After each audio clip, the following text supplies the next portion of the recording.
let us assume T is equal to 300 degree Kelvin. The silicon based semiconductor is having Nd is equal to 10 to the power 15 per centimeter cube. Mu P is equal to 458 centimeter square per volt centimeter and tau P is equal to 1 microsecond full stop. The diffusion length in micrometer due to holes is fill in the blanks full stop. तो यहाँ पर as per the question हमको निकालना क्या है, diffusion length due to the holes. तो हम लोग जानते हैं कि diffusion length due to the holes क्या होता है, L P is equal to root over D P into tau P. So यहाँ पर हम लोग जानते हैं ये डी पी क्या होता है, D P is called diffusion coefficient और diffusion constant and tau P is called their carrier life time of holes. तो यहाँ पर ये टाउ पी का वैल्यू तो दिया हुआ है, हमको निकालना क्या है, डी पी. तो यहाँ पर हम लोग जानते हैं कि as per Einstein relation we know that this dp by mu p is equal to vt.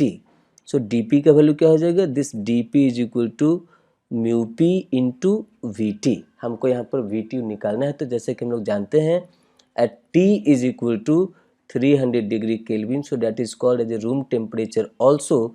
तो यहाँ पर हम लोग जानते हैं vt क्या होता है, vt is equal to kt by q. So this k is called Boltzmann constant, t is called temperature in degree Kelvin and Q is called electronic charge. तो जब ये सारा वैल्यू का आप यहाँ पर सब्स्टिट्यूट करेंगे तो आपको मिलेगा 0.0259 वोल्ट. तो यहाँ पर क्वेश्चन में अगर VT का वैल्यू मेंशन नहीं है तो आप ये एग्जैक्ट वैल्यू याद रखेंगे एट रूम टेम्परेचर, क्योंकि टेम्परेचर चेंज होगा तो VT का वैल्यू चेंज होगा. सो this is 0.0259 volt at the temperature of 300 degree Kelvin. तो यहाँ पर हम लोग इसको डालेंगे, सब्स्टिट्यूट करेंगे तो म्यू पी का वैल्यू क्या है 458. सो 458 सेंटीमीटर स्क्वायर पर वोल्ट पर सेकेंड इंटू वी टी कितना है 0.0259 वोल्ट. तो यहाँ से वोल्ट और वोल्ट कैंसिल हो जाएगा. तो यहाँ पर इस वैल्यू को हम लोग इस इक्वेशन में यहाँ पर सब्स्टिट्यूट करेंगे तो इसको लिख सकते हैं यहाँ पर 458 इंटू 0.0259 और यहाँ पर इसका यूनिट क्या है सेंटीमीटर स्क्वायर पर सेकेंड इंटू यहाँ पर टाउ पी का वैल्यू क्या दिया हुआ है 1 माइक्रो सेकेंड. तो इसको हम लोग लिख सकते हैं 1 into 10 to the power -6 second. So यहाँ से सेकेंड कैंसिल हो जाएगा और जब आप इसको कैलकुलेट करेंगे तो आपको मिलेगा यहाँ पर 3.44 into 10 to the power -3 centimetre. हमको आंसर क्या चाहिए माइक्रोमीटर में. तो आप एडीसी में यूनिट का बहुत केयर करना चाहिए, क्योंकि यहाँ पर ये सारा कुछ दिया हुआ है सेंटीमीटर में, यहाँ पर है ये माइक्रो सेकेंड में, बट यहाँ पर आंसर पूछा है माइक्रोमीटर में. तो यहाँ पर सेंटीमीटर को जब मीटर में चेंज करते हैं तो क्या करते हैं, तो यहाँ पर 100 से आप इसको डिवाइड देंगे तो अब ये हमारा हो जाएगा मीटर में, और उसके बाद इसको आप लिख सकते हैं 3.44 into 10 to the power -5 metre. हमको चाहिए क्या माइक्रोमीटर में. तो यहाँ पर 10 से डिवाइड करेंगे, 10 से मल्टीप्लाई करेंगे तो हमारा ये हो जाएगा. यहाँ पर अगर आप 10 से डिवाइड करेंगे और यहाँ पर 10 से मल्टीप्लाई करेंगे तो इसको हम लोग लिख सकते हैं 34.4 माइक्रोमीटर. तो यहाँ पर जैसा कि ये क्वेश्चन मेंशन है we need to find out the answer, so that we need to give the numerical value. तो यहाँ पर इसका न्यूमेरिकल वैल्यू क्या हो गया 34.4, क्योंकि माइक्रोमीटर यहाँ पे मेंशन है. So the final answer for this question is 34.4.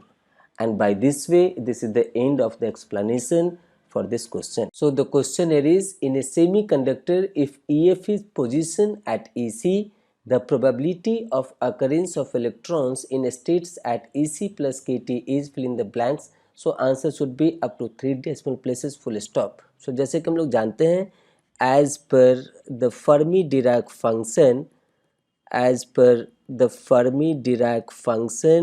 the probability of occurrence of electron is denoted by F suffix n E, and this is given as 1 by 1 plus exponential E minus EF divided by KT. तो ये सारा usual notation आपको पता ही होगा. So now as per the question, so let's say this as equation number 1, and as per the question it has mentioned that EF is position at EC. So here it has given this EF is equal to EC, and here it has mentioned that this energy level E is equal to EC plus KT. तो यहाँ पर इस energy level पे क्या chances है electron के होने की संभावना क्या है वो हमको निकालना है. तो यहाँ पर इस इक्वेशन नंबर 1 में EF और E के वैल्यू को डालेंगे तो हमको क्या मिलेगा. So this FNE is equal to 1/1 plus exponential. So E का वैल्यू क्या है EC plus KT minus EF का वैल्यू क्या है EC डिवाइड बाई KT. तो यहाँ पर ये EC कैंसिल हो जाएगा, फिर ये KT कैंसिल हो जाएगा, तो क्या मिलेगा 1/1 plus exponential, that is we can write it here as a E also. So यहाँ पर जब आप इस न्यूमेरिकल वैल्यूज को कैलकुलेट करेंगे तो आपको मिलेगा 0.268. तो यहाँ पर क्या पूछ रहा है कि ये इस एनर्जी लेवल पर इलेक्ट्रॉन के होने की क्या संभावना है, क्या प्रोबेबिलिटी है. So that we got it here as a F suffix NE is equal to 0.268. और जैसा कि यहाँ क्वेश्चन में मेंशन है, this is NET type of the question and we need to fit the answer up to 3 decimal places. तो यहाँ पर इसका न्यूमेरिकल वैल्यूज क्या हो जाएगा 0.268, मतलब कि डेसिमल पॉइंट के बाद 3 डिजिट हमको लेना है. सो 0.268 is the final answer for this question, and by this way this is the end of the explanation for this question. So the question is, a semiconductor in equilibrium is characterized by the energy band diagram shown in figure is maintained at T is equal to 300 degree Kelvin, Ni is equal to 1 into 10 to the power 10 centimeter raised to -3, mu n is equal to 1345 centimeter square per volt second, and mu p is equal to 458 centimeter square per volt second, full stop. The equilibrium electron and hole concentrations are, so option A, N0 is equal to 1 into 10 to the power 15, P0 is equal to 9.34 into 10 to the power 5, option B, N0 is equal to 1 into 10 to the power 13, P0 is equal to 1.0 into 10 to the power 5, option C, N0 is equal to 1.07 into 10 to the power 15, P0 is equal to 9.34 into 10 to the power 4, option D, N0 is equal to 1 into 10 to the power 15, P0 is equal to 1.0 into 10 to the power 5. So these all the values are having the unit of centimeter raised to -3. So that is also called as a per centimeter cube. So यहाँ पर ये हमारा energy band diagram दिया हुआ है. अब हम लोग इसका डिटेल सॉल्यूशन देखते हैं. So this is the energy band diagram at T is equal to 300 degree Kelvin. This is the energy band diagram of a semiconductor. It is given here. तो यहाँ पर जब आप इस एनर्जी बैंड डायग्राम को देखेंगे तो यहाँ पे साफ साफ दिख रहा है कि ये EF जो है Fermi energy level, so this is lying above of this EFI and near to this EC. So this is indicating that the type of the semiconductor is N type of the semiconductor. तो ये हमारा type of the semiconductor क्या मिल गया N type semiconductor. And in this semiconductor they had asked the concentration of electron at thermal equilibrium और that is called as a normal equilibrium. So this N0 P0 का value हमको निकालना है at equilibrium. तो यहाँ पर हम लोग को दिया हुआ क्या है, तो यहाँ पर दिया हुआ है EF माइनस EFI का वैल्यू. तो जैसे कि हम लोग जानते हैं for a semiconductor we know that if EF minus EFI value has given as a 0.3 electron volt as per the energy band diagram. और क्वेश्चन में Ni का वैल्यू हमारा मेंशन है that is 1 into 10 to the power 10 centimetre raise to -3. तो यहाँ पर हम लोग को निकालना क्या है N0 का वैल्यू निकालना है. तो यहाँ से N0 का वैल्यू अगर हमारे पास EF माइनस EFI और Ni का वैल्यू मेंशन है तो N0 का वैल्यू हम लोग निकालते हैं इस फार्मूला से that is N0 is equal to Ni exponential EF minus EFI divide by KT. ये फार्मूला यूज़ करके हम लोग यहाँ पर इलेक्ट्रॉन के कंसंट्रेशन को एट इक्विलिब्रियम निकाल सकते हैं. अब यहाँ पर थोड़ा सा इस रेशियो के बारे में हम थोड़ा डिस्कस करेंगे EF माइनस EFI का. यूनिट और रेशियो क्या है। तो यहाँ पर E F minus E F I by के टी, हम लोग जैसे कि जानते हैं कि ई एफ आई का यूनिट हमारा नॉर्मली मेंशन रहता है in terms of electron volt, तो इसका यूनिट है इलेक्ट्रॉन वोल्ट में। और नीचे हमारा के टी है, तो यहाँ पर ये के टी भी अगर हम लोग क्यू से डिवाइड दे और ई से मल्टीप्लाई करें, क्योंकि आप सब जानते हैं कि Q और E इंटरचेंजेबली हम लोग यूज़ कर सकते हैं, दोनों का मतलब होता है इलेक्ट्रॉनिक चार्ज। तो और हम लोग जानते हैं KT बाई क्यू को क्या बोलते हैं। सो KT by Q is nothing but this is called VT having the unit of volt. तो यहाँ पर KT बाई क्यू हमारा क्या हो जाएगा, तो ये हमारा हो जाएगा VT, और VT का यूनिट क्या होता है, वोल्ट। सो यहाँ पर डिनोमिनेटर में इलेक्ट्रॉन वोल्ट हो गया। अब यहाँ पर ये जो वैल्यू है यहाँ पर E F minus E F I, तो ये मैं यहाँ पर आपको बता रहा हूँ कि आपको बहुत जगह पे यूज़ करना पड़ेगा, तो आप इस यूनिट डायमेंशन को एक ही बार में क्लेरिफाई कर लीजिए यहाँ पर। तो E F minus E F I का यूनिट होता है इलेक्ट्रॉन वोल्ट, और यहाँ पर नीचे में हम लोग देखें कि ये भी अगर हम लोग वी टी लेते हैं तो यहाँ का भी यूनिट हमारा हो जाएगा इलेक्ट्रॉन वोल्ट। तो जब भी आप इस तरीके का प्रॉब्लम देखें तो ऊपर में E F minus E F I का जो न्यूमेरिकल वैल्यूज़ है उसको सब्स्टिट्यूट करें, और Vt का एट दिस गिवन टेम्परेचर जो भी वैल्यू होगा, Vt का जो भी वैल्यू होगा, यहाँ पर अगर आप के टी क्यू का वैल्यू डालेंगे at T is equal to 300 degree Kelvin, तो आपको मिलेगा 0.0259 वोल्ट। तो आपको सिर्फ यहाँ पर इसका न्यूमेरिकल वैल्यूज़ यूज़ करना है, क्योंकि जब भी एक्सपोनेंशियल का ये रेशियो होता है वो यूनिट लेस होता है। तो यहाँ पर इसको सॉल्व करने के लिए आप क्या करेंगे, तो एन आई का वैल्यू डालेंगे 1 इंटू 10⁻10 इंटू एक्सपोनेंशियल, यहाँ पर E F minus E F I का वैल्यू दिया हुआ है 0.3 इलेक्ट्रॉन वोल्ट, तो सिर्फ यहाँ पर हमको इसका न्यूमेरिकल वैल्यू लेना है 0.3, और डिनोमिनेटर में क्या डालेंगे, तो वी टी का जो न्यूमेरिकल वैल्यू होगा एट दिस गिवन टेम्परेचर, क्योंकि ये टेम्परेचर का फंक्शन है वी टी, तो यहाँ पर टेम्परेचर चेंज होगा तो वी टी का वैल्यू चेंज होगा। So at given temperature what is the value of this V T numerical values, so that we need to substitute here. तो यहाँ पर ये क्या हो जाएगा 0.0259। तो यहाँ पर जब आप इसको कैलकुलेट करेंगे तो आपको मिलेगा यहाँ से 1.07 इंटू 10⁻15 पर सेंटीमीटर क्यूब, और सेंटीमीटर रेज टू -3। यहाँ पर एन नॉट का वैल्यू हमारा आया इतना। अब आप इस एन नॉट को कंपेयर करेंगे इस एन आई से, so this n naught value is much greater than ni, and this is sufficient to say that this given semiconductor is n type। एक तो यहाँ से एनर्जी बैंड डायग्राम सबको पता चल गया कि ये n टाइप है, और यहाँ ये जो वैल्यू आ रहा है n नॉट का, ये भी हमारा इंडिकेट कर रहा है कि अगर ये वैल्यू हमारा ni से बड़ा है, इसका मतलब है कि इलेक्ट्रॉन का कंसंट्रेशन अगर ni से बड़ा है, इसका मतलब है कि ये हमारा n टाइप का सेमीकंडक्टर है। तो यहाँ पर एन टाइप सेमीकंडक्टर होने के लिए this N naught value should be much greater than N I, और जो होल का कंसंट्रेशन होगा P naught, so that should be lesser than N I. तो यहाँ पर एन नॉट का तो वैल्यू हम लोग को मिल गया, this N naught value is 1.07 into 10⁻15 पर सेंटीमीटर क्यूब। अब हमको निकालना है पी नॉट का वैल्यू। सो पी नॉट का वैल्यू क्या होगा, तो by using mass action law, by the use of mass action law, हम लोग जानते हैं कि यहाँ पर एन टाइप के सेमीकंडक्टर में होल क्या होगा, तो यहाँ पर होल माइनॉरिटी चार्ज होगा, और मास action law minority charge career के कंसंट्रेशन को निकालने के लिए यूज होता है। तो यहाँ पर हम लोग इसको लिख सकते हैं as per the mass action law, this P naught is equal to N I square divide by N naught. तो यहाँ पर एन नॉट क्या है, majority charge carrier concentration as a electron concentration.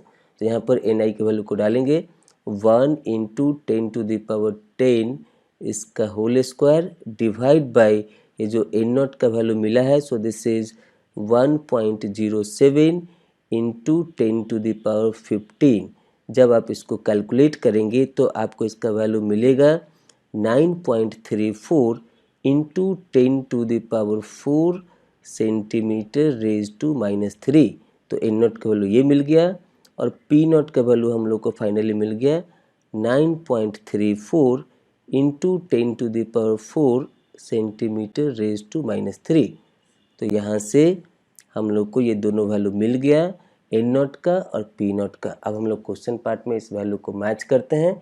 So this value is matching here, N naught is equal to 1.07 into 10⁻15 और यहाँ पर P naught का value मिल रहा है 9.34 into 10⁴।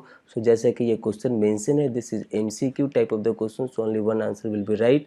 So by that way this option C is the right answer for this question, and by this way this is the end of the explanation for this question. So the question here is, a portion of X varying from 0 to L of a silicon sample uniformly doped with Nd is equal to 10⁻15 per centimeter cube of donors is maintained at room temperature, is subject to steady state perturbation such that P is equal to Ni into 1 minus X by L plus Ni square by Nd, where X is varying from 0 to L.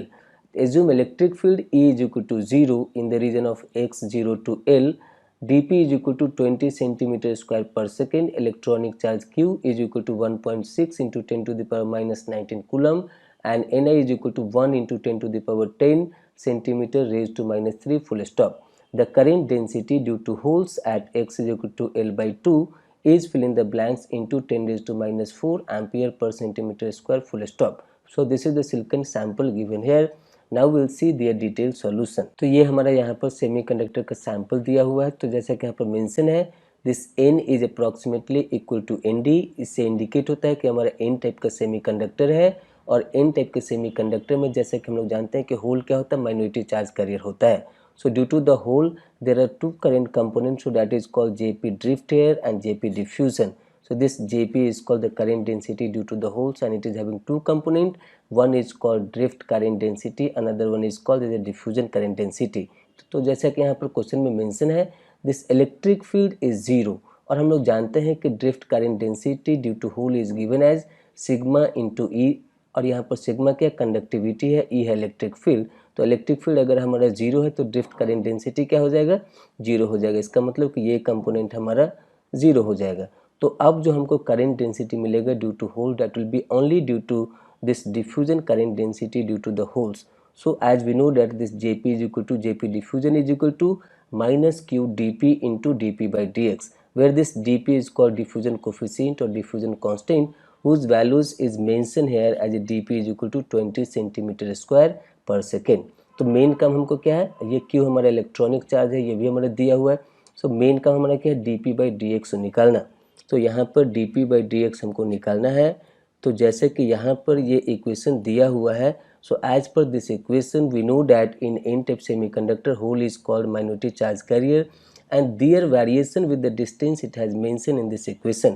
तो यहाँ पर ni square का value, ये ni का value दिया हुआ है 1 into 10 to the power 10 और nd का वैल्यू दिया हुआ है। इसका मतलब क्या है, ये ni स्क्वायर बाई nd का वैल्यू हमारा फिक्स हो जाएगा। तो यहाँ पर p का वेरिएशन सिर्फ x के साथ हो रहा है, और वो भी कैसा हो रहा है, तो लीनियर वेरिएशन है, because the power of x is here 1. So due to that reason it is having the linear variation. So as we know that how to find out the slope of a linear segment, तो यहाँ पर हम लोग दो तरीके से निकाल सकते हैं, either by the use of 2 point formula. तो 2 point formula क्या कहता है, we need to find out the concentration of hole at x is equal to 0, so that we are assuming that the concentration at x is equal to 0 is P1. So the concentration of holes at x is equal to 0 is P1 at x is equal to 0. तो यहाँ पर लिखेंगे P1 at x is equal to 0 minus, हमको निकालना क्या है, current density due to the holes at x is equal to L by 2 पे। तो यहाँ पर हम लोग निकालेंगे concentration of holes at x is equal to L by 2 पे, और डिवाइड क्या होगा, तो डिवाइड होगा यहाँ पर, so this x is equal to 0, so the change in x is 0 minus ये P2 कंसंट्रेशन कहाँ पे है, तो x is equal to L by 2 पे। तो यहाँ पर आप इस इक्वेशन को यूज़ करके ये निकाल सकते हैं, और इसका भी वैल्यू निकाल सकते हैं, और इसमें डालेंगे तो dP by dx आ जाएगा। एक तो ये तरीका है। दूसरा तरीका है कि डायरेक्टली ये गिवन इक्वेशन को आप डिफरेंशिएट करके इसका स्लोप निकाल सकते हैं। तो P क्या दिया हुआ है, so this P is equal to Ni into 1 minus X by L plus Ni square divide by Nd। अब यहाँ पर ये इक्वेशन को अगर आप डिफरेंशिएट करेंगे तो क्या मिलेगा, dp/dx इज इक्वल टू, ये ni तो कोफिशिएंट है तो ये बाहर हो जाएगा, और यहाँ पर 1 का डिफ्रेंशिएशन क्या होगा, 0 होगा, और यहाँ पर -1/l हमारा कोफिशिएंट है, सो dx/dx क्या हो जाएगा, 1 हो जाएगा, so -1/l into dx/dx will become here 0 - 1/l। तो ये हमारा फर्स्ट टर्म से मिल गया इसका डिफ्रेंशिएशन, प्लस ये तो कांस्टेंट टर्म है, तो जैसे कि हम लोग जानते हैं कि कांस्टेंट टर्म का, क्योंकि ni का वैल्यू दिया हुआ है, nd का वैल्यू दिया हुआ है, तो कांस्टेंट टर्म का डिफ्रेंशिएशन भी हमारा 0 होता है। तो यहाँ पर क्या मिल जाएगा, this dp/dx is equal to, तो यहाँ पर हम लोग को dp/dx का वैल्यू मिल जाएगा -ni/l। आप इसमें भी चेक कर लेना, आप यहाँ पर क्या करेंगे, इस इक्वेशन में एक बार ये जो इक्वेशन है इसमें एक बार x is equal to 0 substitute करेंगे और ये p1 का वैल्यू निकाल लेंगे, फिर उसके बाद एक बार x is equal to l/2 substitute करेंगे और उसके बाद फिर यहाँ से P2 निकाल लेंगे और डिवाइड करेंगे 0 - l/2। यहाँ पर l अगर डालेंगे तो ये गलती हो जाएगा, क्योंकि हमको इस पॉइंट पे इसका स्लोप निकालना है, at x is equal to l/2 पे हमको स्लोप निकालना है। So by using this 2 point formula we can easily find out. So from this one also you will get it here as a -ni/l। अब आप इस values को, ये जो -ni/l आया है स्लोप, इसको आप इक्वेशन 1 में डालेंगे तो क्या हो जाएगा, तो यहाँ पर हमको मिलेगा this JP diffusion is equal to -q dp, और ये dp/dx का वैल्यू आया है -ni/l, तो ये माइनस माइनस क्या हो जाएगा, प्लस हो जाएगा। So we will get it here q into dp into ni/l। यहाँ पर आपको हर एक ये q का dp का सबका वैल्यू सब्स्टिट्यूट करना है, तो q का वैल्यू है 1.6 इंटू 10⁻19 इंटू dp का वैल्यू है यहाँ पर 20 इंटू ni का वैल्यू है हमारा यहाँ पर 1 इंटू 10⁻10, और l का वैल्यू यहाँ पर फिगर में दिया हुआ है 1 माइक्रोमीटर, बट बाकी सब यूनिट यहाँ पर सेंटीमीटर के फॉर्म में है, देखिए सेंटीमीटर के फॉर्म में। So due to that reason you need to change this l into centimetre, तो यहाँ पर ये l इज इक्वल टू क्या हो जाएगा, 1 इंटू माइक्रो के बदले हम लोग लिख सकते हैं 10⁻⁻6 इंटू मीटर के बदले में, मीटर को जब चेंज करेंगे सेंटीमीटर में तो 10⁻2 सेंटीमीटर ये हो जाएगा। तो यहाँ पर आपको मिलेगा 10⁻⁻4। सो यहाँ पर l का वैल्यू हम लोग डालेंगे 10⁻⁻4। अब ये यूनिट हो गया हमारा सेंटीमीटर में, तो यहाँ पर सारा हमारा एक यूनिट में ट्रांसफॉर्म हो गया है। तो अब हमारा जो आंसर आएगा वो सही आंसर आएगा। तो यहाँ पर जब आप इसको कैलकुलेट करेंगे तो आपको मिलेगा 3.2 इंटू 10⁻⁻4 एम्पियर पर सेंटीमीटर स्क्वायर। आप यूनिट कन्वर्सन अच्छे से देख लीजिएगा, इसमें यहाँ पर मेन केयर करना है कि ये माइक्रोमीटर को सेंटीमीटर में चेंज करना है, क्योंकि बाकी सारा वैल्यू सेंटीमीटर के फॉर्म में दिया हुआ है, तो उससे हमारा एक यूनिट में आ जाएगा, तो फिर आंसर आपका सही आएगा। तो यहाँ पर हमको क्या मिल गया, 3.2 into 10⁻4 is the diffusion current density, or we can say that current density due to the holes at x is equal to l/2। तो हमारा फाइनल आंसर आया 3.2 इंटू 10⁻⁻4। अब यहाँ क्वेश्चन पार्ट में देखते हैं। तो जैसा कि क्वेश्चन पार्ट में मेंशन है कि हमारा NET टाइप का क्वेश्चन है, और यहाँ पर 10⁻⁻4 ऑलरेडी मेंशन है, तो हमको सिर्फ न्यूमेरिकल वैल्यू यहाँ पे सब्स्टिट्यूट करना है। तो क्या हो जाएगा, तो न्यूमेरिकल वैल्यू इसका होगा 3.2। So the final answer for this question is 3.2, and by this way this is the end of the explanation for this question. So the question here is, which of the following sketches best describes the DN, that is called diffusion coefficient, versus ND, that is called donor concentration, dependence of electrons in silicon at room temperature question mark।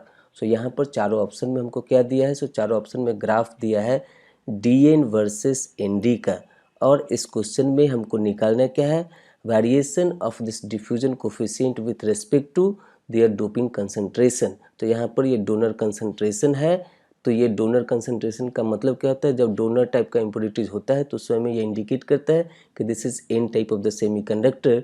So as per the approximation we know that this N naught, that is called thermal equilibrium concentration, is approximately equal to donor concentration as N D. यहाँ पर हमको निकालना क्या है, DN versus ND. So from Einstein relation we know that from Einstein relation we know that this dn by mu n is equal to vt, और vt क्या होता है, ये vt होता है this vt is equal to kt by q. So यहाँ पर at room temperature, temperature हमारा फिक्स हो जाएगा at 300 degree kelvin. So their values will fix to 0.0259 volt पे by substituting the value of K T and Q. तो यहाँ पर we T क्या हो गया, सो ये वी टी हमारा फिक्स हो गया, तो हम लोग इसको लिख सकते हैं D N is equal to mu N into we T. So ये वी टी अगर हमारा फिक्स हो गया तो इसका मतलब क्या है, डिफ्यूजन कोफिशिएंट डी एन का वेरिएशन म्यू एन के साथ होगा. और हम लोग जानते हैं for normal doped semiconductor, for normal doped semiconductor this mu N is almost constant. लेकिन जब डोपिंग को बढ़ाते जाएंगे तो उस समय में क्या होगा, जैसे जैसे हमारा डोपिंग बढ़ेगा ये एन डी का वैल्यू हमारा बढ़ते जाएगा, वैसे वैसे कोलिजन के चांसेस हमारे बढ़ते जाएंगे. तो उसके कारण क्या होगा, तो मोबिलिटी यहाँ पर डिक्रीज करते जाएगा. और जैसे जैसे मोबिलिटी डिक्रीज करेगा तो यहाँ पर साफ दिख रहा है कि डिफ्यूजन कोफिशिएंट का डिपेंडेंसी मोबिलिटी पे है. तो मोबिलिटी डिक्रीज करेगा तो यहाँ पर डिफ्यूजन कोफिशिएंट भी for highly doped semiconductor it will be decreasing, so that this dn value will be decreasing for increasing doping, for increased doped. यहाँ पर अगर नॉर्मल डोपिंग से आप ज़्यादा डोपिंग करेंगे तो यहाँ पर ये कोलिजन के कारण म्यू एन हमारा घटेगा, सो अल्टीमेटली डी एन हमारा घटेगा. तो अगर आप इसको ग्राफ में चेक करेंगे तो ऑप्शन सी में हमको यहाँ पर दिख रहा है कि यहाँ पर for the normal doping this is the reason of a normal doping. तो नॉर्मल डोपिंग में हमारा डी एन का वैल्यू कांस्टेंट है क्योंकि मोबिलिटी वहाँ पर कांस्टेंट रहता है. और जैसे जैसे यहाँ पर डोपिंग को बढ़ाते जा रहे हैं वैसे वैसे मोबिलिटी हमारा कोलिजन के बढ़ने के कारण घटते जाएगा. इसका मतलब डी एन का वैल्यू भी घटते जाएगा. तो यहाँ पर क्वेश्चन में मेंशन है this is MCQ type of the question. So this is matching with option C. So this D N versus N D graph is best described by this option C. So the final answer for this question is option C, and this is the end of the explanation for this question. So the question here is, in an intrinsic semiconductor the position of Fermi energy level can be controlled by option A temperature, option B effective density of states, option C effective masses of charge carriers, option D forbidden gap. So जैसे कि हम लोग जानते हैं as we know that for this intrinsic semiconductor EFI value is given as EC plus EV by 2 plus KT by 2 into ln NV by NC from this equation. और यहाँ पे इसको रीराइट आप कर सकते हैं, NV NC के value को सब्स्टिट्यूट करेंगे तो यही इक्वेशन को आप इस तरीके से भी लिख सकते हैं. अगर आप NC by NV के रूप में इसको यहाँ पर चेंज करना चाहते हैं तो फिर यहाँ पर माइनस साइन हो जाएगा, ये पॉइंट पर माइनस साइन हो जाएगा. और यहाँ पर भी अगर आप MN star by MP star करना चाहेंगे तो यहाँ पर ये माइनस साइन हो जाएगा. तो यही इसका बेसिक डिफरेंस होता है to represent this either NV by NC और NC बाई NV के फॉर्म में.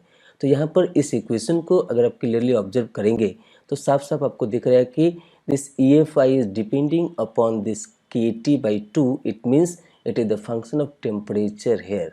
सो यहाँ पर ये टेम्परेचर के ऊपर डिपेंड कर रहा है. तो इसका मतलब है कि इंट्रिंसिक सेमीकंडक्टर का फर्मी एनर्जी लेवल EFI को हम लोग कंट्रोल कर सकते हैं by the change of temperature. So as like in this question it is mentioned at MSQ. तो यहाँ पर टेम्परेचर ये सही ऑप्शन में होगा. उसके बाद दूसरा ऑप्शन क्या है, इफेक्टिव डेंसिटी ऑफ स्टेट्स. तो यहाँ पर NV और NC क्या है, this is called NV NC is called effective density of states.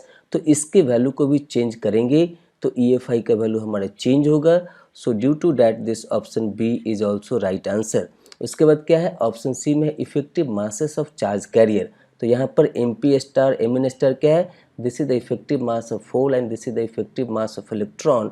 So by changing this ratio और this values we can change this EFI so that option C is also right answer.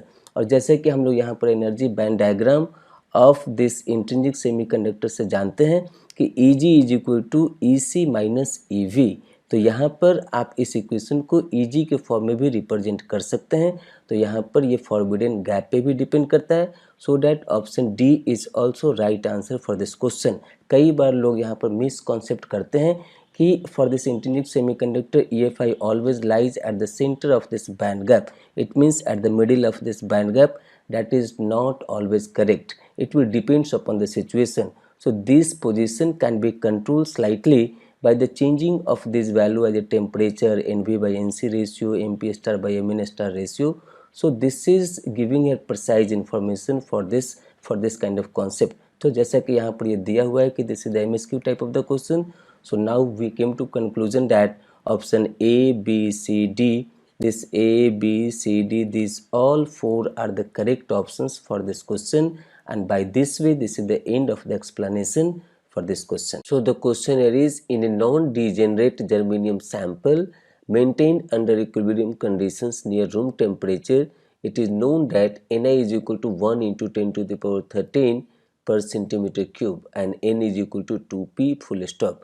The whole concentration at same temperature condition is option A 1 into 10 to the power 12, option B 7.07 into 10 to the power 12, option C 1 into 10 to the power 13, option D 1.414 into 10 to the power 13. So all these options is having the unit of centimeter raised to minus 3, that is also called as a per centimeter cube as a unit of volume. So यहाँ पर हम लोग को दिया हुआ है n is equal to 2p. इसका मतलब क्या है कि concentration of electron, n is equal concentration of electron is greater than concentration of hole, क्योंकि कंसंट्रेशन ऑफ इलेक्ट्रॉन क्या है, होल के कंसंट्रेशन से डबल है. इसका मतलब क्या है कि this n is greater than p. This indicates that our semiconductor type is n type semiconductor. और जैसा कि क्वेश्चन में मेंशन हमको निकालना क्या है, होल कंसंट्रेशन. सो हम लोग जानते हैं by mass action law we know that how to find out the concentration of the minority charge carrier. तो यहाँ पर एन टाइप में हमारा होल क्या हो जाएगा, माइनॉरिटी चार्ज कैरियर होगा.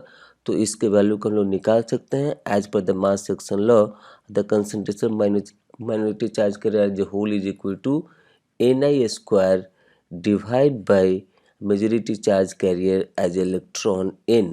तो यहाँ पर दिया हुआ है as per the question it has mention that concentration of electron is equal to twice of concentration of holes. तो यहाँ पर सब्स्टिट्यूट करेंगे n is equal to 2p.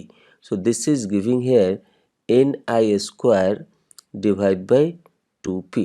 तो हमको यहाँ पे मिल क्या गया, p is equal to Ni square divide by 2p. ये p को अगर लेफ्ट साइड हम लोग लेकर के जाएंगे तो इसको क्या लिख सकते हैं, इसको लिख सकते हैं p square is equal to Ni square divide by 2. अगर आप दोनों साइड स्क्वायर रूट लेंगे तो इसको क्या लिख सकते हैं, इसको लिख सकते हैं p is equal to Ni divide by √2. यहाँ पर हम लोग क्या करेंगे, देखिए यहाँ पर ये माइनस साइन हमने नहीं लिया है क्योंकि स्क्वायर रूट जब आप निकालते हैं तो प्लस माइनस दोनों आते हैं. तो माइनस साइन हमने नहीं लिया है क्योंकि वॉल्यूम नेगेटिव में और कंसंट्रेशन नेगेटिव में नहीं होता है. तो यहाँ पर p is equal to Ni by √2. Ni के वैल्यू को डालेंगे. So this Ni value is 1 into 10 to the power 13 divide by √2. जब आप इसको कैलकुलेट करेंगे तो आपको मिलेगा यहाँ पर 7.07 इंटू 10 टू द पावर 12 पर सेंटीमीटर क्यूब. और इस तरीके से हमको मिल गया concentration of hole as a minority charge carrier at equilibrium is 7.07 into 10 to the power 12 per centimeter cube. तो यहाँ से पी नॉट का वैल्यू हमको मिल गया और यहाँ पर आप निकालेंगे. So this n is equal to 2p, this n is equal to 2p. तो यहाँ पर ये p के वैल्यू को डालेंगे तो आपको यहाँ पर n नॉट का वैल्यू मिलेगा. This is called here as a n naught. So n naught का वैल्यू मिलेगा यहाँ पर 1.414 इंटू 10 टू द पावर 13 पर सेंटीमीटर क्यूब. तो यहाँ पर आपको n नॉट का भी वैल्यू मिल गया, that is called as a concentration of electron. So यहाँ पर अब हम लोग समझेंगे कि नॉन डीजेनरेट सेमीकंडक्टर क्या होता है. तो यहाँ पर देखिए जो वैल्यू हम लोग को मिला है, so this NO that is called concentration of electron is greater than Ni and P naught is lesser than Ni as per this value. If you compare this N naught and P naught from this value, then you will get this condition, and this is the required condition for a semiconductor to become N type. तो यहाँ पर non degenerate का मतलब क्या होता है, अगर आप इस पी नॉट एन नॉट के वैल्यू को कंपेयर करेंगे with respect to N I, so there is very less change in their order. So due to that reason still this n naught is greater than ni and p naught is lesser than ni. But अगर हम लोग order की बात करें तो यहाँ पर इसका ऑर्डर है 13, यहाँ पर इसका ऑर्डर है 12, यहाँ पर इसका ऑर्डर है 13 और ये वैल्यू इसको डिफर करता है। तो जो आप देखेंगे सो रिलेटिवली इसका वैल्यू जो है वो हमारा बहुत कम चेंज हो रहा है ऑर्डर का, इसीलिए इसको बोलते हैं non degenerate. So this is lightly doped और less doped semiconductor is called as a non degenerate semiconductor. अगर इसी में हमारा ऑर्डर इसके रिस्पेक्ट में बहुत ज़्यादा होता, ये एन नॉट का ऑर्डर और पी नॉट का ऑर्डर इसके रिस्पेक्ट में बहुत कम होता, तो हम लोग बोलते हैं उसको डीजेनरेट सेमीकंडक्टर। इसका मतलब comparatively that is highly doped. So highly doped is called degenerate semiconductor and less doped is called as a non-degenerate semiconductor। तो यहाँ पर हमने सारे वर्ड का भी लिटरल मीनिंग बता दिया और ये कंडीशन कैसे निकाले, हम लोग कहाँ से कैसे वैल्यूज़ को फाइंड आउट किए, वो सारा चीज़ हमने बता दिया। तो जैसे कि ये क्वेश्चन हमारा मेंशन है, this is MCQ type of the question, so that only one answer will be right and they had asked about that hole concentration. So this is matching with option B. So option B is the right answer for this question, and by this way this is the end of the explanation for this question. So the question here is, a certain semiconductor has Eg is equal to 1.1 electron volt and Fermi energy level EF lies below Ec by 0.25 electron volt full stop. At the same condition for the same semiconductor, option A, EF minus EV is equal to minus 0.85 electron volt, option B, EF minus EV is equal to plus 0.55 electron volt, option C, EV minus EF is equal to minus 0.85 electron volt, option D, EV minus EF is equal to minus 0.55 electron volt. So this is the energy band diagram for this semiconductor what I had drawn here. तो यहाँ पर क्या दिया हुआ है, यहाँ पर question में दिया हुआ है this EF lies below EC by 0.25 electron volt और यहाँ पे EG का वैल्यू दिया है 1.1 इलेक्ट्रॉन वोल्ट। तो इस एनर्जी बैंड डायग्राम से साफ दिख रहा है कि EF EV से कितना दूर है। तो यहाँ पर हम लोग लिख सकते हैं this EF minus EV is equal to here EG minus 0.25 electron volt. तो यहाँ पर Eg का वैल्यू दिया हुआ है 1.1 electron volt minus 0.25 electron volt. तो यहाँ पर क्या मिल जाएगा, तो ये मिल जाएगा हम लोग को 0.85 इलेक्ट्रॉन वोल्ट। सो ये हमारा EF यहाँ पे EV से कितना ऊपर है, तो 0.85 इलेक्ट्रॉन वोल्ट ऊपर है। तो यहाँ पर देखिए, आप यहाँ पर जल्दीबाजी में गलत आंसर नहीं कीजिएगा। देखिए यहाँ पर ऑप्शन ए में दिया हुआ EF minus EV is equal to, यहाँ पर मेंशन है EF minus EV is equal to minus 0.85 electron volt. ये हमारा आंसर यहाँ पर सही नहीं होगा क्योंकि यहाँ पर क्या वैल्यू पॉजिटिव है। अब यहाँ पर दोनों साइड में आप माइनस से मल्टीप्लाई करेंगे तो क्या हो जाएगा, यहाँ पर this we can write it here minus EF minus EV is equal to minus 0.85 electron volt. तो यहाँ पर इसको रीअरेंज करेंगे तो इसको लिख सकते हैं minus EF plus EV is equal to minus 0.85 electron volt. इसका मतलब क्या हो गया, EV minus EF is equal to minus 0.85 electron volt.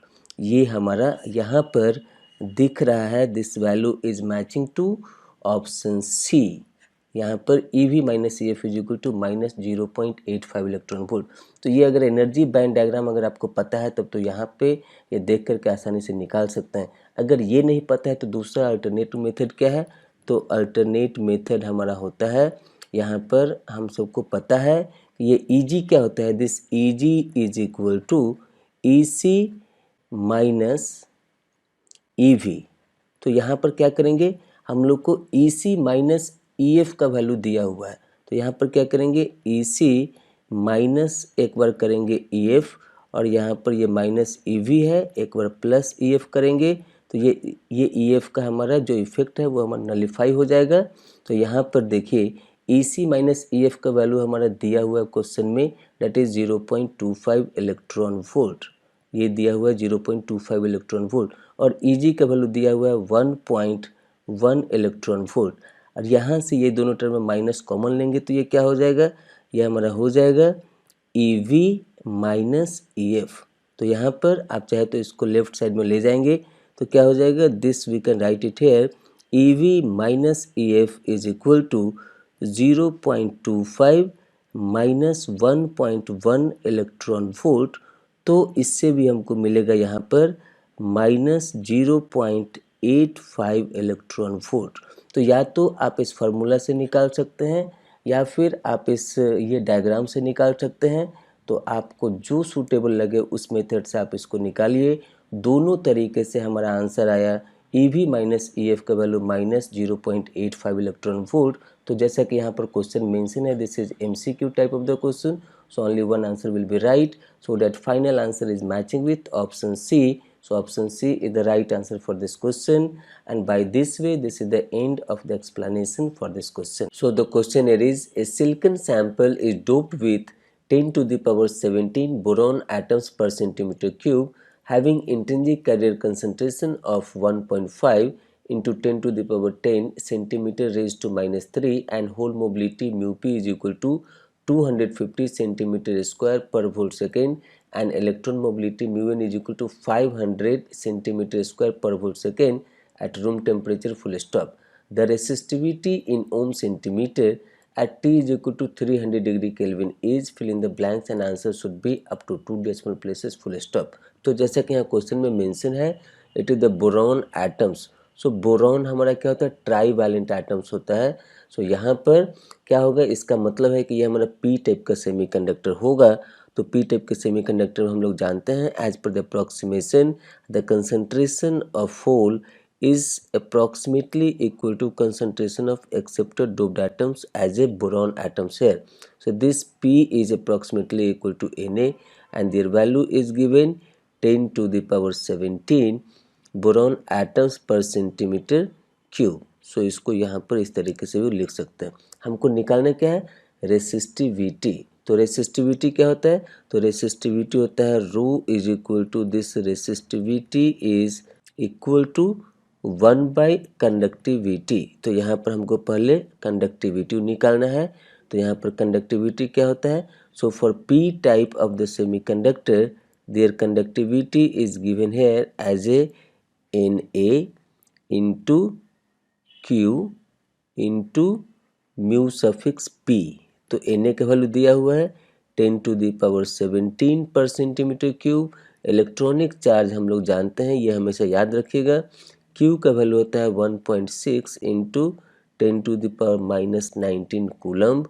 सो यहाँ पर इसका न्यूमेरिकल वैल्यू डालेंगे 1.6 into 10 to the power minus 19 into mu P का वैल्यू दिया हुआ है 250। सो यहाँ पर डालेंगे हम लोग 250, so that this value will come here as a 4 ohm centimetre raise to minus 1। ये हमारा यूनिट होता है कंडक्टिविटी का। तो यहाँ पर क्या हो जाएगा, so this will become here 1/4 ohm centimetre. जब इन्वर्स करेंगे इसका तो यहाँ पर ये हो जाएगा, हमारा यूनिट हो जाएगा रेसिस्टिविटी का ओम सेंटीमीटर। तो ये 1/4 क्या हो जाएगा, so this will become here 0.25 ohm centimetre. तो यहाँ पर जैसा कि क्वेश्चन में मेंशन है, this is NAT type of the question, so we need to find out their numerical values up to 2 decimal places. तो यहाँ पर आंसर क्या हो जाएगा, हमारा न्यूमेरिकल वैल्यू इज 0.25, क्योंकि यहाँ पर यूनिट ऑलरेडी मेंशन है। So we need to fit the numerical values. तो इस क्वेश्चन का फाइनल आंसर हो गया 0.25, and by this way this is the end of the explanation for this question. So the question here is, consider two gallium arsenide wafers, one is N type, another is P type, are uniformly doped such that Nd of wafer 1 is equal to Na of wafer 2 and both this doping is much greater than Ni full stop. Which wafer will exhibit the large resistivity question mark? Option A wafer 1, option B wafer 2, option C both is having same resistivity, option D cannot say as per the information। तो जैसा कि यहाँ पर mention है, this ND belongs to wafer 1, इसका मतलब है कि वेफर 1 हमारा N टाइप का है। This wafer 1 is N type, और यहाँ पर जैसा कि मेंशन है this wafer 2 belongs to Na। सो यहाँ पर वेफर 2 हमारा क्या हो जाएगा, so this will become here P type. और मेंशन है कि दोनों का डोपिंग, एन टाइप का डोपिंग एंड पी टाइप का डोपिंग हमारा सेम है। So here it has mention that this N D is equal to N A. और जैसे कि हम लोग जानते हैं for the resistivity, this resistivity is given as, this resistivity is inverse of conductivity. So यहाँ पर हम लोग जानते हैं कि for this P type of the semiconductor how to find out their resistivity. So that resistivity for the p type is equal to 1 by sigma p. So this can be given as 1 by Na into q into mu suffix p. Let's say this as a equation number 1. Similarly, resistivity for the n type of the semiconductor will be given rho suffix n is equal to 1 by sigma n. So this is equal to 1 by nd into q into mu n. Let's say this as equation number 2. अब यहाँ पर दिया हुआ है कि Na और Nd दोनों बराबर है और Q हमारा सेम है। इसका मतलब क्या है कि यहाँ पर resistivity will depends upon their mobility. तो यहाँ पर हम लोग ये इक्वेशन 1/2 से रो पी बाई रो एन, इसका मतलब resistivity for the p type of semiconductor, resistivity of the n type of the semiconductor. So this will be given here as a nd into q into mu n divided by na into q into mu suffix p. तो यहाँ पर ये साफ साफ दिख रहा है कि nd is equal to na, इसका मतलब कि this both will be cancelling to each other and q is also cancelling to each other. और हम लोग जानते हैं for n type of the semiconductor their mobility is larger compared to the mobility of the p type of the semiconductor. So we know that for a semiconductor this mu n mobility of electron is larger than mobility of holes. तो यहाँ पर ये क्या हमको information दे रहा है, this mu n by mu p is greater than 1. इसका मतलब क्या है कि यहाँ पर ये जो mu n by mu p है, so this will be greater than 1. ये हमको क्या इंडिकेट कर रहा है, the resistivity of the p type of semiconductor will be greater than the resistivity of the n type of the semiconductor. So इसका मतलब क्या है, this resistivity belongs to p type belongs to wafer 2. So this is belongs to wafer 2 and this belongs to wafer 1. So this indicates that यहाँ पर किसकी resistivity ज़्यादा होगी, तो जैसा कि यहाँ पर हमको दिख रहा है वेफर 2 का रेसिस्टिविटी कंपेयर टू वेफर 1 हमारा ज़्यादा होगा। और जैसा कि यहाँ क्वेश्चन में मेंशन है this is MCQ type of the question, so that only one answer will be right and as per that information this option be the right answer for this question. And by this way this is the end of the explanation for this question. So the question here is, in a semiconductor the effective density of states in the valence band depends upon option A doping process, option B temperature, option C effective mass of holes, option D effective mass of electrons. So जैसे कि हम लोग जानते हैं कि effective density of states in valence band is given by this NV is equal to 2 under bracket 2 into pi into MP star into KT by H square and whole to the power 3/2. यहाँ पर MP star क्या है, so this is called effective mass of holes and K is called Boltzmann constant, T is called temperature and this H is called as a Planck's constant. तो यहाँ पर इस expression को अगर आप देखेंगे तो साफ साफ यहाँ पे दिख रहा है कि this NV that is called effective density of states in the valence band, it is depends upon the effective mass of holes, so that is given in option C, and this depends upon the temperature also, so that is given in option B. तो जैसा कि ये question में mention है this is MSQ type of the question, so that more than one answer will be right. So as per this expression this is indicating that option B as a temperature, option C as effective mass of holes is the answer for this question. And by this way this is the end of the explanation for this question. So the question here is, the total current density in a semiconductor is constant and is composed of electron drift current and hole diffusion current full stop. The electron concentration is constant and is equal to 10 to the power 16 centimeter raised to -3 full stop. The whole concentration is given by Px is equal to 10 to the power 15 exponential under bracket minus x by L centimeter raised to minus 3 for x greater than equal to 0, where L is equal to 12 micrometer, dp is equal to 12 centimeter square per second, mu n is equal to 1000 centimeter square per volt second, full stop. The total current density is J is equal to 4.8 ampere per centimeter square. Then the drift current density due to electron in ampere per centimeter square at x is equal to 0 is, fill in the blanks, full stop. So now we'll see the detail of the solution. So as per the question, the data given here, that the electron concentration N is equal to 10 to the power 16 centimeter raised to minus 3, and this Px is called the concentration of hole varying with x is equal to 10 to the power 15 exponential under bracket minus x by L centimeter raised to minus 3 for x greater than equal to 0.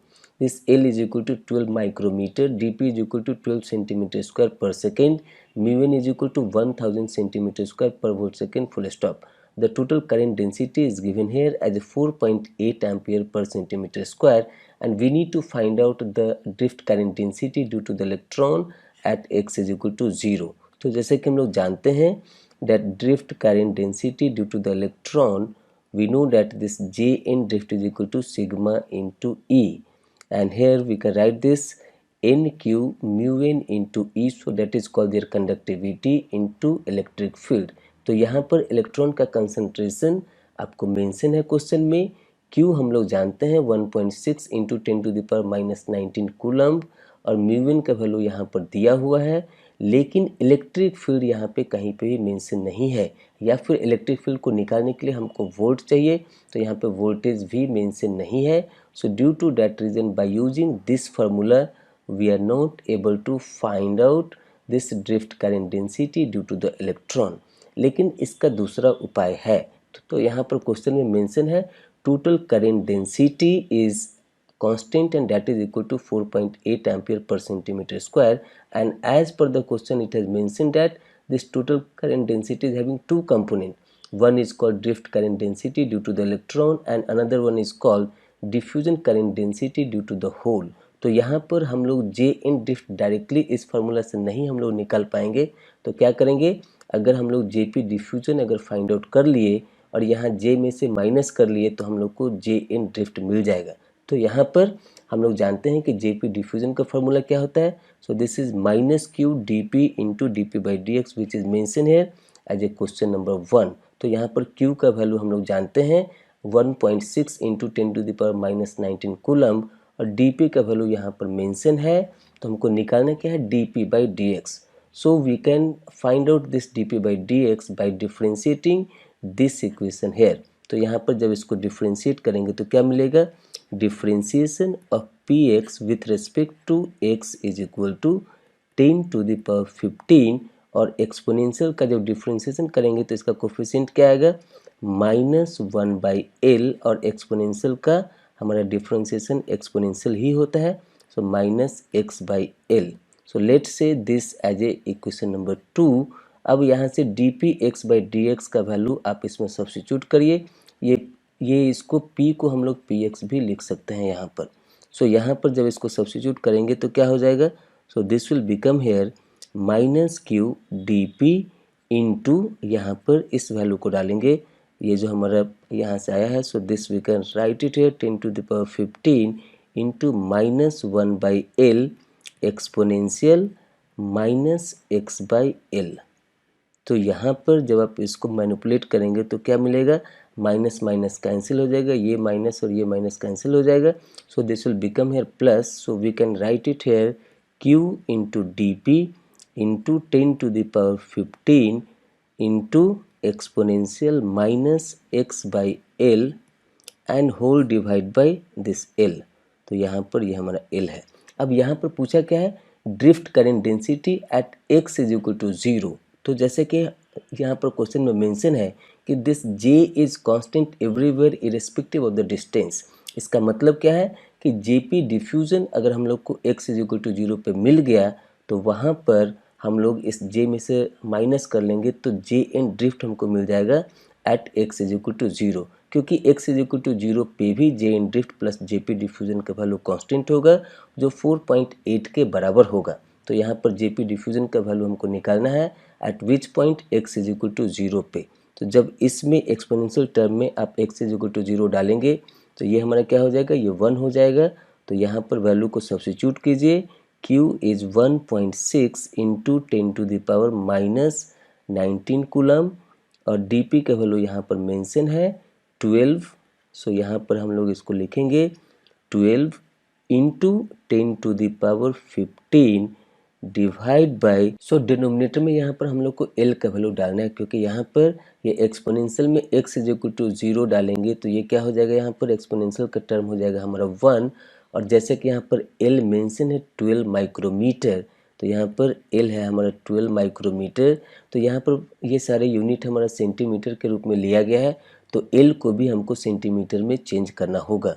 तो यहाँ पर इसको लिख सकते हैं 12 into micro के बदले क्या लिख सकते हैं 10⁻⁻6 और मीटर के बदले में यहाँ पर सेंटीमीटर में चेंज करना है तो यहाँ पर लिखेंगे 10⁻2 सेंटीमीटर। तो ये क्या हो जाएगा अब यहाँ पर 12 इंटू 10⁻⁻4। तो यहाँ डिनोमिनेटर में L के बदले क्या सब्स्टिट्यूट करेंगे 12 इंटू 10⁻⁻4। जब आप इसको कैलकुलेट करेंगे तो आपको इसका वैल्यू मिलेगा 1.6 एम्पियर पर सेंटीमीटर स्क्वायर। अब हम लोग इस साइड आते हैं तो यहाँ पर क्या दिया हुआ है, this J is equal to J in drift plus JP diffusion. तो इससे हमको ये लिख सकते हैं J in drift is equal to J minus J P diffusion. So यहाँ पर हम लोग को J का वैल्यू दिया हुआ है 4.8, तो यहाँ पर सब्स्टिट्यूट करेंगे 4.8 माइनस जेपी डिफ्यूजन हम लोगों ने यहाँ पर अभी फाइंड आउट किया है। सो दिस इज 1.6 और इसका यूनिट क्या होगा, तो करेंट डेंसिटी है इसलिए इसका यूनिट होगा एम्पियर पर सेंटीमीटर स्क्वायर। तो इसका न्यूमेरिकल वैल्यू क्या आ जाएगा, so this will become here 3.2 ampere पर centimetre square.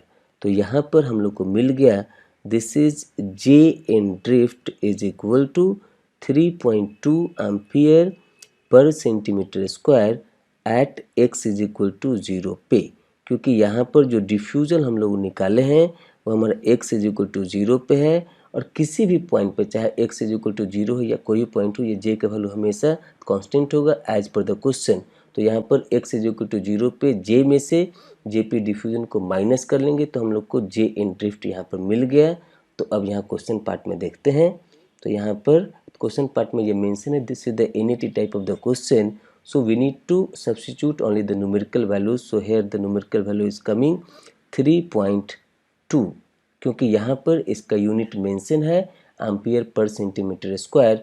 So the final answer for this question is 3.2 and by this way this is the end of the explanation for this question. So the question here is consider a compensated n-type silicon at T is equal to 300 degree Kelvin with a conductivity of sigma is equal to 16 ohm centimeter raised to -1 and an accepted doping concentration of 10 to the power 17 centimeter raised to -3, having mobility of electron mu n is equal to 400 centimeter square per volt second full stop. The donor concentration is option A Nd is equal to 2.5 into 10 to the power 17, option B Nd is equal to 3.5 into 10 to the power 17, option C Nd is equal to 1.5 into 10 to the power 17, option D Nd is equal to 1.0 into 10 to the power 17. So these all the options value are having the unit of centimeter raised to -3. तो जैसे कि यहाँ question में mention है this is compensated N type silicon. इसका मतलब क्या है कि if Nd is greater than Na then only we can say that this is n type compensated semiconductor, n type compensated semiconductor. So यहाँ पर हम लोग जानते हैं if this is behaving as n type compensated semiconductor then we know that conductivity due to this electron or for this n type semiconductor is given as sigma n is equal to n naught into q into mu n। और यहाँ पे N naught क्या हो जाएगा, तो यहाँ पर जब हमारा नॉर्मल एन टाइप सेमीकंडक्टर होता है तो एन नॉट एन डी के बराबर होता है, लेकिन यहाँ पे कंपनसेटेड सेमीकंडक्टर है तो इसलिए ये एन नॉट का वैल्यू क्या हो जाएगा this N naught value is equal to N D minus N A. So यहाँ पर N D minus N A is giving the concentration of electron. तो इस वैल्यू को हम लोग इसमें सब्स्टिट्यूट करेंगे. This I can say it here as equation number 1. तो जब इसमें आप इसको सब्स्टिट्यूट करेंगे तो आप इसको लिख सकते हैं N D minus N A into Q into mu N. तो यहाँ से आप लिख सकते हैं this N D minus N A is equal to sigma N divide by Q mu N. तो यहाँ से हम लोग लिख सकते हैं this N D is equal to N A plus sigma N divide by Q mu N. तो ये जो यहाँ पर हमारा सिग्मा दिया हुआ है, so this is called here as a sigma N, क्योंकि हमारा यहाँ पर this nd is greater than na. So due to that reason here it has mentioned that it is compensated n type semiconductor. So due to that reason this conductivity will be for the electron or due to this like n type of the silicon. तो यहाँ पर हमको ये मिल गया. ये sigma इन का value mention है और क्यू का वैल्यू हम लोग जानते हैं 1.6 इंटू 10⁻⁻19 होता है और मोबिलिटी यहाँ पर दिया हुआ है और एन ए का वैल्यू यहाँ पर दिया हुआ है. तो यहाँ पर जब हम लोग इस सारे वैल्यू को सब्स्टिट्यूट करेंगे so this will become here 10⁻17 plus ये सिग्मा और sigma N we can say it here as a 16 divide by Q का वैल्यू होता है 1.6 इंटू 10⁻⁻19 कूलम इंटू मोबिलिटी यहाँ पर मेंशन है 400. तो यहाँ पर हम लोग 400 सब्स्टिट्यूट करेंगे. ये क्वेश्चन में कई बार क्यू का वैल्यू दिया रहता है, अगर नहीं भी दिया रहे तो आप इस वैल्यू को याद रखेंगे 1.6 इंटू 10⁻⁻19. ये वैल्यू आप याद रखेंगे क्योंकि ये बहुत ही इंपॉर्टेंट डेटा है यहाँ पर. सो जब आप इसको कैलकुलेट करेंगे तो क्या मिलेगा, this will become here as a 3.5 into 10⁻17 centimetre raise to -3. तो यहाँ पर जैसा कि हमने बोला था कि एन टाइप कंपनसेटर सेमीकंडक्टर के लिए कंडीशन है कि N D should be greater than N A. तो एन ए तो यहाँ पर हमारा दिया हुआ है 10⁻17 और यहाँ जो हम लोग कैलकुलेट किए हैं एन डी का value 3.5 into 10⁻17. So this is showing that this N D is greater than N A. तो यहाँ पर एन टाइप कंपनसेटेड सेमीकंडक्टर होने के लिए इस कंडीशन को भी ये ओबे कर रहा है और यहाँ पर वैल्यू भी हमको मिल गया. तो जैसा कि यहाँ क्वेश्चन में मेंशन है this is the MCQ type of the question so that only one answer will be right among all these four options so that this value is matching with option B. So option B is the right answer for this question and by this way this is the end of the explanation for this question. So the question here is at room temperature a semiconductor is doped with Nd where Nd is much greater than Ni and has a resistance of R1 full stop and another semiconductor with the same geometry is doped with acceptor impurities Na where Na is much greater than Ni yielding a resistance of 0.5 R1 full stop. If dN by dP is equal to 50 then the ratio of doped impurities Na by Nd is fill in the blanks full stop. तो जैसा कि यहाँ पर mention है this is Nd. So Nd means it is forming an type of the semiconductor. तो यहाँ पर just notation के लिए हम एज्यूम कर रहे हैं the resistance offered by this N type is Rn और यहाँ पे स्टेटमेंट में मेंशन है those values is given as a R1. तो यहाँ पर हम इसको लिख रहे हैं R1. Similarly for this Na is having the notation for this is giving the indication for this p type of the semiconductor. So for the p type of the semiconductor I am assuming the resistance as a Rp और इसका value यहाँ पर mention है it is having the resistance of 0.5 R1. इसका मतलब कि Rn का आधा है ये. सो दिस इज 0.5 R1 और हम लोग जानते हैं for a material how to find out the resistance this is given here R is equal to rho into L by A. तो यहाँ पर सेम ज्योमेट्री से क्या मतलब है कि for this both the type of semiconductor their L by A is same only their rho is changing. So due to that reason their resistance is changing. तो यहाँ पर हम लोग बोल सकते हैं कि जब L बाई A हमारा सेम है इसका मतलब है this implies that this R is directly proportional to rho. This rho is called the resistivity और हम लोग जानते हैं कि यहाँ पर रो क्या होता है. So as we know that this rho is equal to 1 by sigma. So यहाँ पर this R is directly proportional to rho. It means we can say that R is inversely proportional to sigma. तो यहाँ पर ये चीज़ हमको मिल गया. अब इसके बाद हम लोग इसको लिख सकते हैं this Rn by Rp,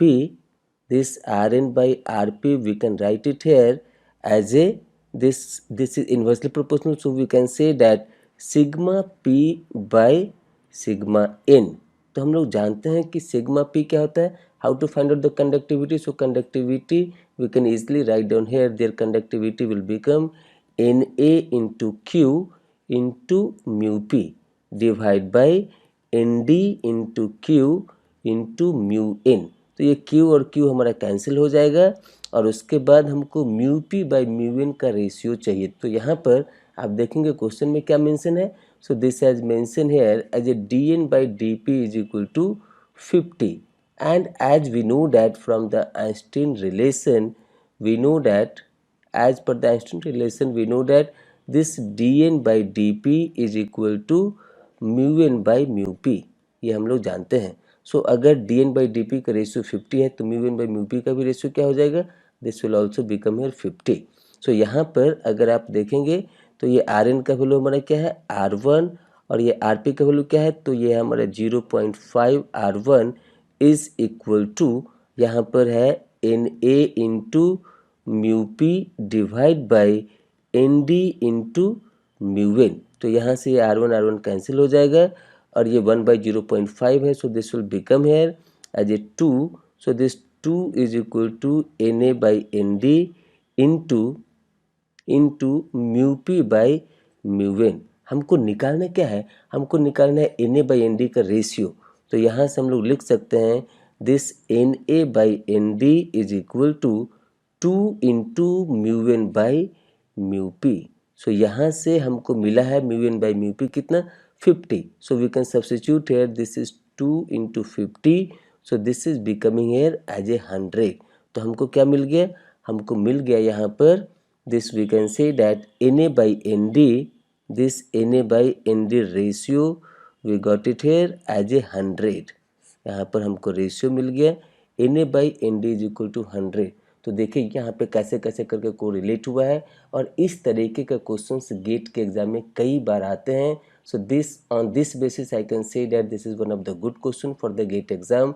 and here as I had mentioned that this is NET type of the question, so that their numerical values will become here 100. So this is the final answer for this question. You must have to do the practice for this kind of questions further also, so that by this way this is the end of the explanation for this question. So the question here is minority carriers holes are injected into a homogeneous n-type semiconductor sample at one point full stop. An electric field of 50 volt per centimeter is applied across the sample and field moves these minority carriers a distance of 1 centimeter in 100 microsecond and kT by Q is equal to 0.0259 volt. The diffusion coefficient of this minority charge carriers in centimeter square per second is, fill in the blanks, and answer should be up to 2 decimal places full stop. So as per the question, the given data here is E is equal to, that is electric field is equal to 50 volt per centimeter, length L is equal to 1 centimeter and time is equal to 100 microsecond. KT by Q is equal to 0.0259 volt and dP is called diffusion coefficient of this minority charge carrier. This is also called as a diffusion constant. So we need to find out this dP value in terms of centimeter square per second. तो जैसे कि हम लोग जानते हैं from this Einstein relation we know that this dP by mu p is equal to Vt and this Vt is called as a Kt by Q. तो यहाँ पर हमको निकालना क्या है? dP निकालना है. So this dP is equal to Kt by Q into mu p. So यहाँ पर हमारा Kt by Q का तो वैल्यू दिया हुआ है लेकिन हमको mu p निकालना है. So let's say this as equation number 1. Now we'll come to this side. So as we know that the drift velocity in a semiconductor, this Vd is equal to L by T. So L यहाँ पर क्या mention है? It is 1 centimeter and T is here 100 microsecond. So we can write this 100 into 10 to the power minus 6 second, so that this will become here 10 to the power 4 centimeter per second. हमको निकालना क्या है? यहाँ से mu P निकालना है. तो हम लोग जानते हैं कि ड्रिफ्ट वेलोसिटी का फॉर्मूला क्या होता है. So the another formula for this V D is equal to mu into E. यहाँ पर हम लोग माइनॉरिटी चार्ज कैरियर की बात कर रहे हैं, तो हम लोग इसको लिख सकते हैं म्यू सफिक्स p इंटू ई। तो यहाँ पर इस इक्वेशन से हम लोग निकाल सकते हैं म्यू पी का value. So this mu P is equal to V D by E. So यहाँ से वी डी हमको मालूम है, यहाँ से 10 to the power 4 centimetre per second, and this electric field is mentioned here as a 50 volt per centimeter. So यहाँ पर ये क्या हो जाएगा 50 वोल्ट पर सेंटीमीटर। तो यहाँ पर इस वैल्यू को कैलकुलेट करेंगे तो आपको मिलेगा दिस विल बिकम है 200 सेंटीमीटर स्क्वायर पर वोल्ट सेकेंड। सो यहाँ से हमको म्यू पी का वैल्यू मिल गया। अब हम लोग इसमें सब्स्टिट्यूट करेंगे तो यहाँ पर अब क्या हो जाएगा, this D P V can write it hair, के टी बाई क्यू क्या है 0.0259 volt, 0.0259 volt into mu P कितना आ गया, तो ये आ गया हमारे 200 सेंटीमीटर स्क्वायर पर वोल्ट सेकेंड। सो यहाँ से ये वोल्ट और ये वोल्ट हमारा कैंसिल हो जाएगा और जब आप इसको कैलकुलेट करेंगे तो आपको मिलेगा 5.18 सेंटीमीटर स्क्वायर पर सेकेंड। तो यहाँ पे जैसा कि ये क्वेश्चन में मेंशन है, this is the NET type of the question. तो यहाँ पे डीपी का न्यूमेरिकल वैल्यू क्या आ गया 5.18, क्योंकि यूनिट यहाँ पर ब्रैकेट में मेंशन है। So we need to feed here only the numerical values for this question. So the numerical values of this DP is coming here 5.18. So the final answer for this question is 5.18, and by this way this is the end of the explanation for this question.